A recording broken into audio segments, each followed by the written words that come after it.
Hello and welcome to this edition of FYI Weekly, your official source for City of Greensboro news and information. The city's Human Rights and Parks and Recreation departments will host the first of a series of Thrive GSO expungement education sessions for justice-impacted residents. The programs begin at 6 p.m. at the Lindley Community Recreation Center, located at 2907 Springwood Drive. The Thursday, March 20th event provides information about the expungement process, a qualification screening, and access to community resources. Pending the screening results, participants may meet individually with a legal professional during the session on Thursday, April 24th. Similar programs are planned for the summer and fall. Thrive GSO is a city-sponsored hub for individuals, advocates, organizations, and agencies focused on raising awareness about and addressing the issues surrounding criminal records, including expungement, housing, employment, voting, and education. The Thrive GSO team connects clients and service providers. Interested participants should register online. For more information, visit the city's website or contact Human Rights Outreach and Education Coordinator Paula Washington at 336-373-2038. A new pilot program featuring smart camera technology on city recycling trucks provides Greensboro residents with personalized recycling feedback. This initiative is funded through a Community Waste Reduction and Recycling grant from the North Carolina Department of Environmental Quality. The smart cameras installed on 3 recycling trucks use visual recognition software and GPS to detect non-recyclable items in curbside bins. As recycling is collected, the cameras scan for contaminants such as plastic bags, garbage, yard waste, or styrofoam. If a contaminant is detected, a photo is taken inside the truck's hopper, highlighting the non-recyclable item. A personalized postcard is sent to the resident with educational information about proper recycling practices. This technology enhances Greensboro's existing recycling contamination tagging program by automating the process. There are no fines or fees associated with the program, but repeat contamination may result in removal of your recycling cart. Beginning this month, residents can expect to receive contamination postcards in their mailbox. To learn more about proper recycling practices, download the GSO Collects app or visit the city's website. The Greensboro Historic Preservation Commission is gearing up for Historic Preservation Month in May. The commission is prepared to recognize excellence in repair work, restoration, and rehabilitation projects within Greensboro's 3 locally designated historic districts: College Hill, Dunleith, and Fisher Park. Projects completed during 2024 may be submitted online. Anyone may nominate a project, and the commission will accept self-nominations. Eligible projects must have been issued a certificate of appropriateness. Submissions are required to include a short narrative describing the project along with before and after photos. Outstanding examples will be recognized for project quality, impact, and success in adhering to the design standards. The deadline for submissions is Friday, April 18th. Finalists will be announced at the Historic Preservation Commission meeting on Wednesday, April 30th. Honorees will be recognized at the Commission's meeting on Wednesday, May 28th. Cone Health has partnered with the city to share a series of brief and informative videos designed to inspire you to make better choices when it comes to healthy living. Following these tips is an easy way to help each of us improve our quality of life. Let's take a moment to check out today's news for your health. So common triggers for allergies are divided into seasonal and perennial. So seasonal ones would be the more traditional pollens. So there's tree pollen, which tends to pop up in March, April, and then there's grass and weed pollens, which kind of take over in May, June, and July. And then another pollen that is common in the fall is ragweed pollen. And it starts in August and continues until the first frost. The perennial allergens are ones that are in our home, so that includes things like pet dander, Molds are also one that can be both inside and outside. There are indoor molds, and then the outdoor molds are present during the wetter parts of the year. And then there are also dust mites. They live where we tend to sleep, so in our bed, in our pillows, they can live on the carpet, and they feed off of our dead skin cells. So once you figure out what you're allergic to, we have ways to avoid exposures to those allergens. So for instance, during the pollen seasons, you can keep your windows closed, tend to use your air conditioning, change your clothes when you come inside, taking off your shoes as you go inside. A lot of our patients like to wash their pets with a damp rag when they come inside the home. Some patients will have problems with gardening and mowing their lawns, and they get a lot of relief out of using a dust mask. We also do a lot of nasal saline rinsing. It does a couple of things. The salt water actually thins out your mucus and helps the mucus to drain from your sinuses and your nose better, and it also gets rid of all the pollens and the allergens in your nose, so it can stop that allergic reaction. We live in an age where there are a lot of great over-the-counter medications for allergies. Diphenhydramine is probably the oldest one, but it does cause some side effects like sleepiness. There are some great other medications that don't cause the sleepiness, such as cetirizine or fexofenadine. So you can try those to see if you get relief. And there are some fantastic nasal sprays, such as fluticasone or mometasone, that can block the allergic response in your nose. If you've done all those at home and you're still having symptoms, or you don't like taking a medication on a daily basis, I get that, or you want to figure out what is causing your symptoms, certainly seek allergist help and we can figure out what's causing your symptoms.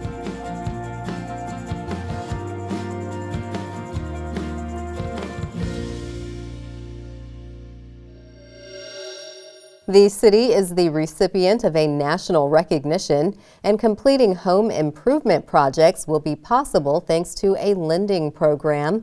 We'll have those stories and more news coming up after the break. Stay with us.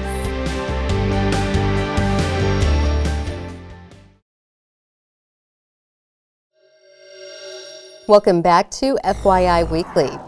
Congratulations are in order for the city of Greensboro. The North Carolina Forest Service and Arbor Day Foundation has presented the Tree City USA Award in recognition of Greensboro's commitment to sustainable urban forestry management. This marks the 34th year the city received the designation due to its tree conservation ordinances, the work of the city arborist, Arbor Day celebrations, and ongoing support for the Neighborhoods community tree planting initiatives. In partnership with Greensboro Beautiful, city arborist Judson Clinton said commitment to excellence in the stewardship of trees is definitely in our roots. And it's remarkable to see the growing interest and increased awareness in the value of trees. Last year, approximately 300 new trees were planted with the help of students from North Carolina A&T State University. The trees enhanced various city locations, including Gillespie Park, Bennett College, and Dorothy Brown Park. To assist with spring cleaning and summer projects, the city's Code Compliance Office has reopened its free Neighborhood Toolbox Tool Lending Center. Greensboro residents who may not have the means or easy access to the necessary equipment to tackle home improvement projects are able to borrow tools for free thanks to the Neighborhood Toolbox. Equipment can be reserved through the new user-friendly tool application form available on the city's website. Pickups and returns take place in the Greensboro Sportsplex parking lot from 11 a.m. to 1 p.m. Mondays through Wednesdays. Chief of Compliance Larry Roberts said Code Compliance believes in being a good neighbor. It's important because it contributes to a positive community environment by fostering a sense of belonging and support. The Neighborhood Toolbox program does just that. With equipment in stock for most lawn, carpentry, and maintenance needs, the tool lending program is available for non-commercial purposes and to those who live within Greensboro city limits. To review the complete list of available tools and equipment, visit the city's website. Creative Greensboro has selected 5 Guilford County-based artists and groups for its residency at the Hires program. Artists will create and showcase their talents in the Stephen D. Hires Theater from April through October. Each resident will receive a $1,200 stipend, technical and marketing support, along with rent-free access to the 88-seat Black Box Theater located at the Greensboro Cultural Center. The first residency introduces Mike Brannon and AGI Productions. Their residency will celebrate the 10th anniversary of the Hires Theater. The residency featuring Julia Miro and the Little Independent Theater will challenge stereotypes and honor theatrical origins. Eli Motley is a choreographer, dancer, and teacher. He will develop an interactive dance theater piece called Cafe 808. Sun Queen and the Solar Flares will offer an immersive experience including a fashion show, live performances, and a talk show. Last but not least, Sage Chioma will demonstrate the transformative power of self-healing through this one-woman show titled Sweet Medicine, an elixir of hope and healing. To learn more about the residency at the Hires, visit the city's website. Responsibly recycling household hazardous waste and sharing preparations for Arbor Day. Coming up after the break, we'll get the details on these and other sustainability topics. Stay with us.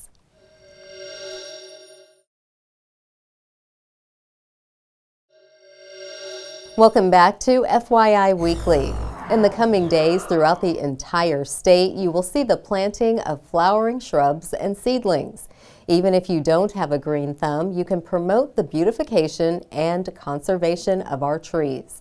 Joining me now to talk about tree preservation is Michelle Gill-Moffitt. She is the Sustainability Analyst with the city's Office of Sustainability and Resilience. Hello, Michelle. Welcome to the show. Thanks, Carla. Good to see you. So we're talking about trees and preservation, beautification. Take us back and tell us about how NC Arbor Day, North Carolina Arbor Day, came about and why should we celebrate it?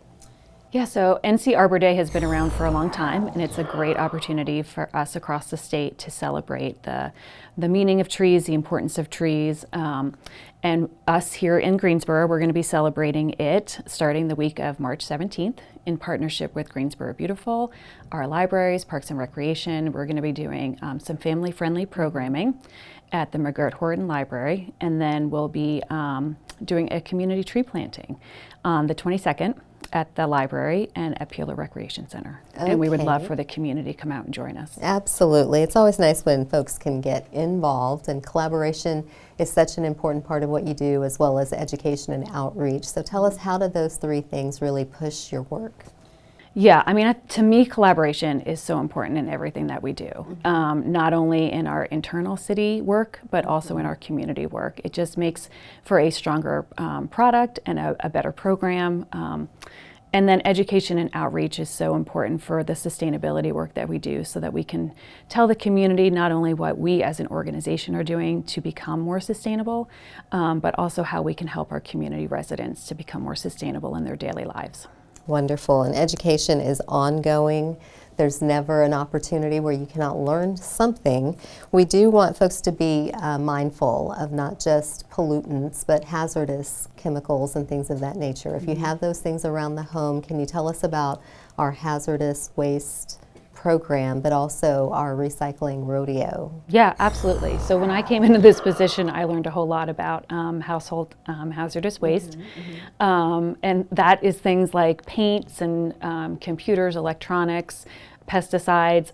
I had no idea that you could not throw nail polish in the garbage. That it should actually, I didn't know, right? Something there. Yeah, that it should actually be taken to our partner, which is EcoFlow, and that is located over on Patterson Avenue. And so Guilford County residents can take any of those products. We have a whole list of products on our website to the Patterson Avenue location Monday through Saturday. And then if people are doing their spring cleaning, they can save up all that stuff and bring it to us on April 5th at Guilford Elementary School. Okay. From 9 to 1, they can bring those things along with, we'll have 3 shred trucks and foam. They can bring their foam, containers from takeout and stuff like that. Okay, fantastic. Now, from a work standpoint, what do you find most fulfilling working in the Office of Sustainability and Resilience? Yeah, I've spent 20 plus years in the city of Greensboro working in local government, and for me, it's just being able to help make our community better. And so finding ways to help people think about how to leave the earth better than they found it, for me, has been really cool. Fantastic. And before we go, if the community wants more information about the progress that's being made through your office, how can they stay connected and keep with the updates? Yeah, they can check us out on our website, which is greensboro-nc.gov/OSR. Okay, well, thank you, Michelle, for taking time to educate us about all things Arbor Day and plugging us into Recycle Rodeo Day. Do come back and let us know about other ways we can support sustainability. Absolutely. Thanks, Thank Carla. you. Stay tuned for some interesting and useful information about Greensboro as we tell you something about the city. That segment is coming up after the break. Stay with us.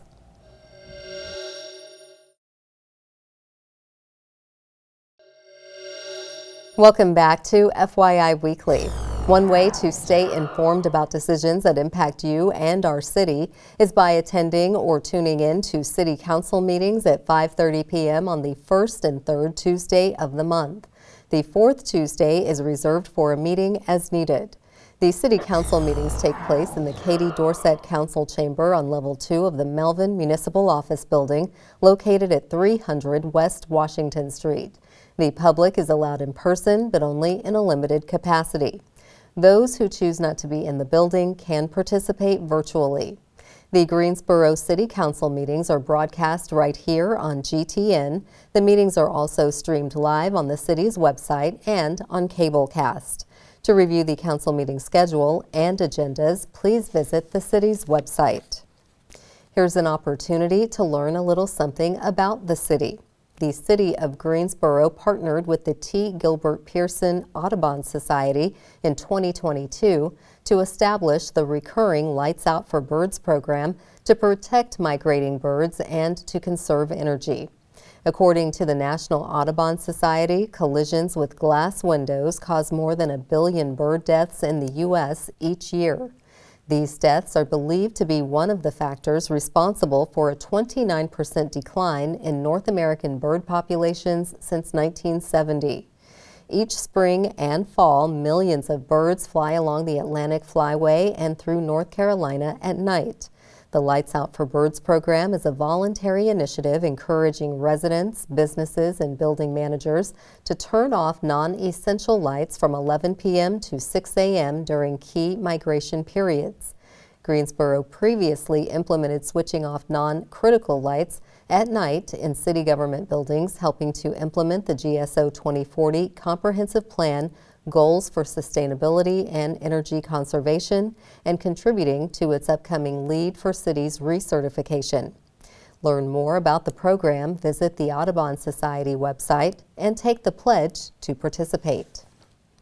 Coming up after the break, we'll showcase our department spotlight, but first, prepare to mark your calendars for the places to go and things to do on the town. I'm Dave, and here are some special events happening this week on the town. Relive the magic of a legendary folk duo in the acclaimed hit theater show, The Simon and Garfunkel Story, March 27th at the Tanger Center. The immersive concert-style performance recreates the magic and authenticity of Paul Simon and Art Garfunkel live on stage. Find tickets online at tangercenter.com. See a live hive of safely enclosed bees in person and check out beekeepers' equipment at the Benjamin Branch Library's Meet the Bees event March 29th. Create a flower to attract pollinators and see a demonstration explaining what makes bees buzz at this free family event. Visit greensborolibrary.org for more information. The We Them Ones comedy tour returns to the First Horizon Coliseum March 29th. The first tour was a sellout and reached more than 125 million fans.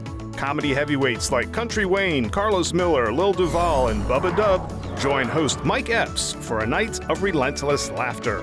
Find tickets at gsocomplex.com. The world-famous Harlem Globetrotters make their annual trip to the First Horizon Coliseum March 30th. Don't miss the high-flying fun and chance to see the world record-breaking trick shot stars of basketball live and in person. This year's game also features fun and innovative challenges that showcase the Trotters' impressive skill and athleticism. Find tickets online at gsocomplex.com. Stay tuned to FYI Weekly for more happenings on the town.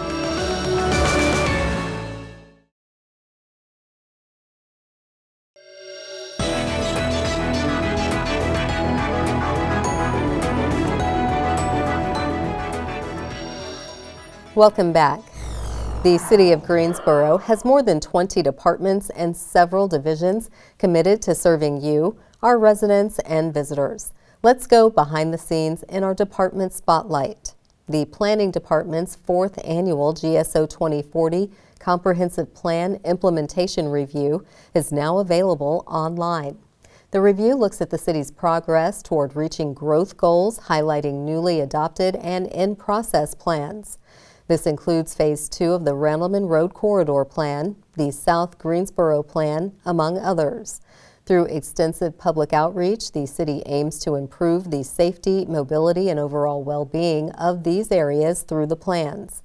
The year-end review tracks GSO 2040's progress and evaluates broad land use trends.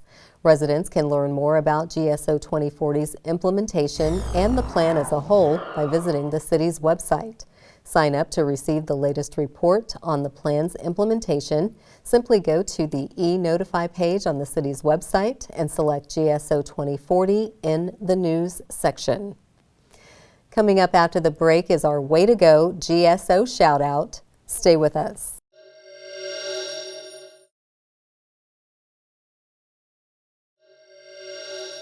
As we draw to a close, we always want to end on a positive note with our Way to Go GSO shout-out.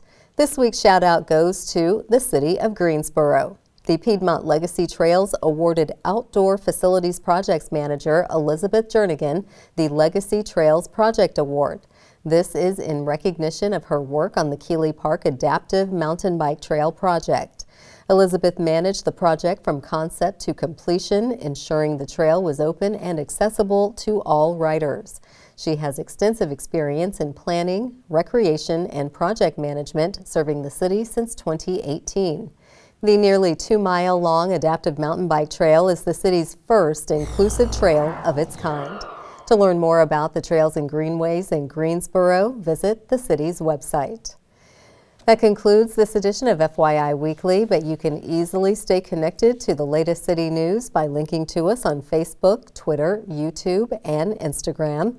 Alexa users can subscribe to our 5-minute flash briefings, which airs on 90.1 FM, 100.7 FM, and 90.5 FM. Be sure to download both weekly podcasts, Talk City Greensboro and Talk City in Espanol. Plus, GTN is streaming on Cablecast. For all of us here at the City of Greensboro, thanks for watching, and we'll see you next time.